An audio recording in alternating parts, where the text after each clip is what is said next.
পরিবেশ বিপর্যয় বর্তমানে বিশ্বে একটা অনেক বড় সমস্যার জায়গা।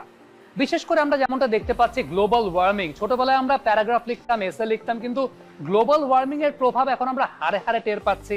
আমরা নদী ভাঙন, খরা, বন্যা অনেক কিছুই দেখতে পাচ্ছি।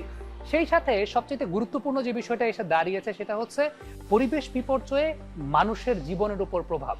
এই সামগ্রিক বিষয়গুলো সলিউশনের জন্য কার্বন নিঃসরণ কমানো, নবায়নযোগ্য শক্তির ব্যবহার বাড়ানো এবং সেই সঙ্গে সবার সম্মিলিত উদ্যোগ নেওয়াটা খুবই জরুরি।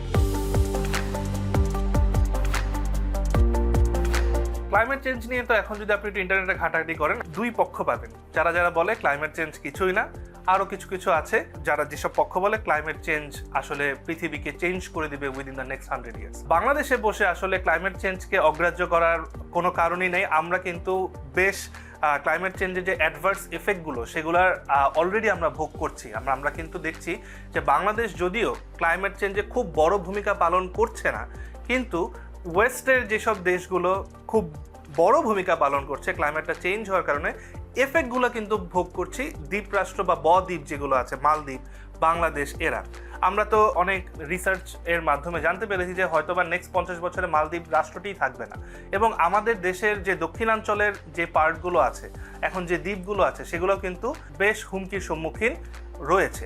এই ক্ষেত্রে আমাদের এখন থেকেই যদি ক্লাইমেট চেঞ্জটাকে রিয়েল এবং এইটাকে নিয়ে আমরা প্ল্যান যদি না করে রাখি, নেক্সট ইয়ার্স যেগুলোতে আসছে সেখানে কিন্তু আমরা বেশ চ্যালেঞ্জের সম্মুখীন হতে পারি। এছাড়াও বর্তমানে গ্রিন ইনিশিয়েটিভগুলো সেগুলো যে শুধুমাত্র সরকার নিবে বা ফ্যাক্টরিগুলো নিবে সেটাও কিন্তু না।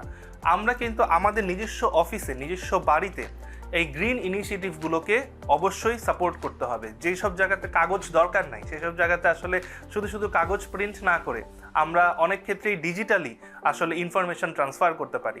এটাও কিন্তু ক্লাইমেট চেঞ্জের একটা গুরুত্বপূর্ণ অংশ। আমরা যে ব্যাগগুলো ব্যবহার করছি, বাংলাদেশে তো পলিথিন আসলে একটা মেজর সমস্যা আমাদের ড্রেনেজ সিস্টেমের জন্য।